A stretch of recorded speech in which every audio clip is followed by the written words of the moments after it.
Hey everybody, it is Tuesday, September 22nd. Now that I finished the other Afghan that I started last Tuesday and finished on Saturday, I'm back to working on the Jada blankets, and I've got 3 that are in process. So right now I'm just pinning down the suns. The sun is always the first thing I do. Keep in mind I've already got all the border done on all the blankets. So I have all the suns done for the 3 and all the barns, and now I start sewing down. And then I sort of start from the bottom up. I do the lighthouse, the whales, and the boat. And then I start working on the houses, and then the trees, and then I fill in that little area around the barn. It's got to have the tractor and the flowers and the pumpkins, and I also do the clouds. And so back to the Jada blankets.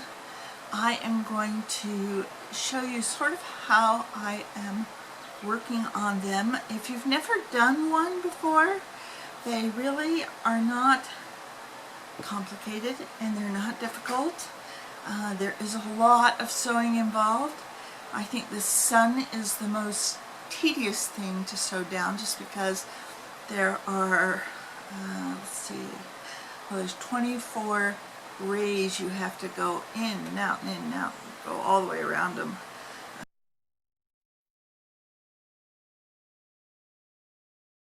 So that's the most tedious part. So let me just show you really quick how I lay it out. Okay, so I've got the sun laid down here, and you can see I pinned down all the large rays. I don't pin down the small ones, because as long as the big ones are pinned down into place, then the small ones will hold their place too. And then underneath I have a magazine, and so any magazine will do, and that's just to keep me from sewing through to the other layers. So I would recommend that you do that when you're sewing your appliques on. Okay, I also wanted to talk a little bit more about the Afghan that I made using this Karen Rosewood, that's the jumbo. And here is a picture of the Afghan.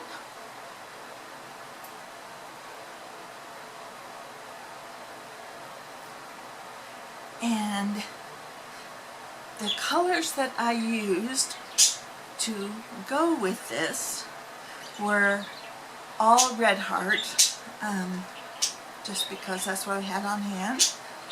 So I used Frosty Green, Light Raspberry, Petal Pink, and just plain old white. So these together equal this. Let's see if I can show them all at once. Yeah. Okay. Awkward, but anyhow, you know, if you're going to do one of those granny square blankets, and you're going to design it from the ground up, and you're using a variegated, try to match the colors in the variegated yarn to the best of your ability. Now, I didn't have this idea. This was a Jada idea, but she uses an 8mm hook, which is what I used.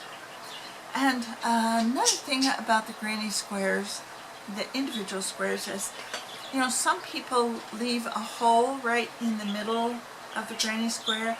I never do. I always cinch that shut. And that's just my personal preference. It's just like one less hole in the blanket, so that's what I do.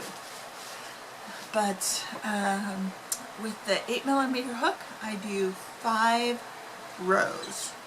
And then I outline each square using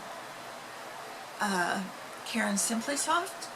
And of course with that blanket I used white. And it took me just over 4 skeins of Simply Soft. Not too much into the 5th skein, but whenever I do one of those blankets, I always buy 5 skeins of Simply Soft in the color that I want, because you just don't know how much of that 5th skein you're going to need. And there's always a little bit of it that you do need, usually. And then because I didn't want to take that 5th skein and like divide it in half so that I have 2 strands to work with, I was actually pulling from the center and working from the outside at the same time. It's a little cumbersome, but I didn't have too much left to do, so I just very gently unwound it from the outside and it worked. So I still have an intact skein left over.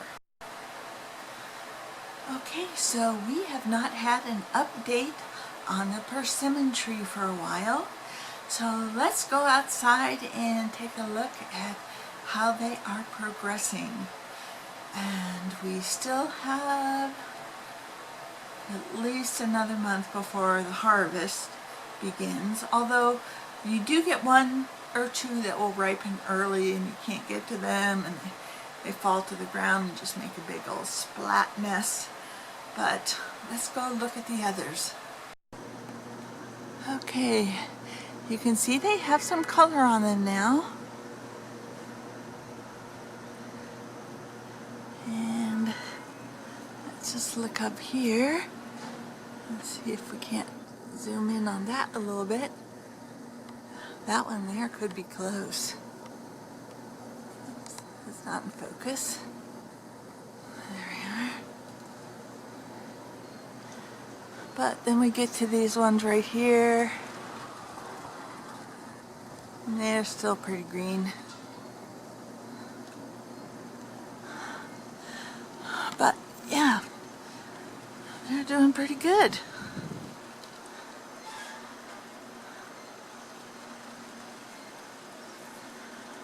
We have lots.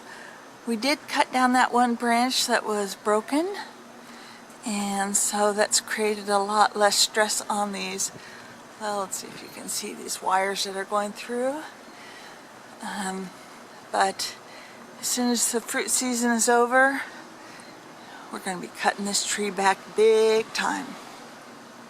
Hey everyone, it is September 30th, Wednesday, and thought I'd catch you up on what I'm working on. I'm still on those 2019 Jada blankets. I'm not really working as hard or fast on them as I normally do, but I did just finish all the houses. You see these little houses with all their little embroidery on them. So yes, 18 little houses all done for the 3 blankets. Plus I have all the lighthouses and the whales and the sailboats and the clouds done. And I think the next thing I'm working on is the trees. So yeah, that's the last big section of the blanket. And of course I have to sew all that stuff down. But today I had to take the landlady over to the car dealership and have her car serviced. And so we have a loaner car right now, and I asked her, well, do you need to go anywhere else? And she said, yeah, let's go to Michael's. And I was like, yes, Michael's!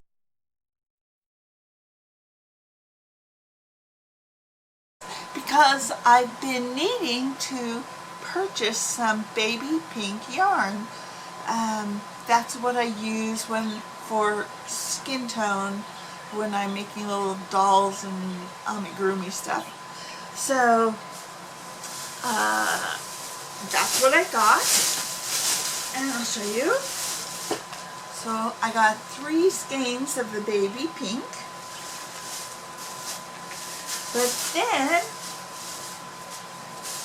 you know, I have this feeling that they're maybe phasing out the Craft Smart. For sure they have phased out the Never Enough skeins, and I just get this feeling that they're going to phase it out.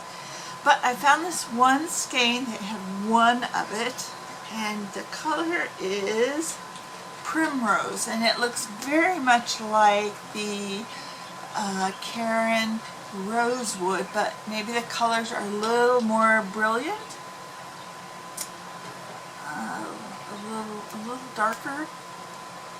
So they had one skein. I bought it. I thought, well, I'll make a hat or something out of it for a kid. And then I was looking at their other varied skeins, and this one is called Rainbow. Let's see. So I just got one of those. I really wasn't going to spend very much on yarn because I really just needed the baby pink. But, you know, I saw these other yarn skeins and I said, I gotta have those. Oh, let me turn off the sound from my speakers. Okay. And this one is one of their ombres, and it's called Orchid Mist. And Rose likes crochet. You would probably like this one because there's all variances of purple. It's kind of blue on the screen, but it's pretty purple. Anyway, so I got 2 skeins of that. So that's what I've been doing, crocheting. And sorry for the background noise, but like I said, it's September 30th, and it's 103 degrees outside because in Southern California, our summer hot months are August through October. So we have like one more month where it's kind of hot. So today's triple digits, tomorrow's triple digits, and then on Monday I think you get back into the 80s. And so during October our temperatures sort of start to yo-yo a bit, and when the Santa Ana winds come through, which is usually around the 2nd or 3rd week of October, then that's kind of a shift in the weather. Sort of like Mary Poppins, you know, when the kids ask her how long will you stay, and she says until the wind changes. And here in California, it's like, well, how long will the hot weather stay? And it's like, well, until the Santa Anas come and change them. So, yeah, waiting for the Santa Anas to come. Although I feel like my body has sort of adjusted to more hot temperatures. Like I don't even turn the AC on in my house if the temperature's in the 90s, because the house just stays kind of cool enough. But when it's in the hundreds, I say, okay, I'll turn on the AC. Anyhow, I am still watching those reaction videos to Lord of the Rings. In fact, I'm almost through this one person's reaction videos. I have 2 more segments to go. And I actually bought the books, The Hobbit and The Fellowship of the Ring, The Lord of the Rings, Two Towers, or, you know, the whole series, Return of the King. So I'm waiting for those to come, and I've never ever read them. I remember when my older sisters were in high school, or maybe even in junior high, and so we're talking like the late 60s, early 70s. Seems like The Hobbit might have been required reading, but when I was in high school and junior high, it was not required reading. So I've never read it. Now keep in mind, The Hobbit was actually written for J.R.R. Tolkien's children, so it's more of a children's story, and the others are not. And the others are so complicated. because he really went into he developed his own mythology and really thought about the backstories and lineages of all the characters and all the races, and just really, really thought about it. So, and of course there's more books than just those. Anyhow, so yeah, but I tend to buy books and not read them because I think they look good on my shelf. I do read a few, but yeah, I'm kind of really bad about buying books and then not reading them. Hopefully I can read these. So that's kind of what's going on here. Getting ready pretty soon to start picking the persimmons. They're probably at least 50% ready. So, yeah. Anyhow, that's it for right now. I hope you all have a great rest of the week, and on into October we go. I'll talk to you later. Bye-bye.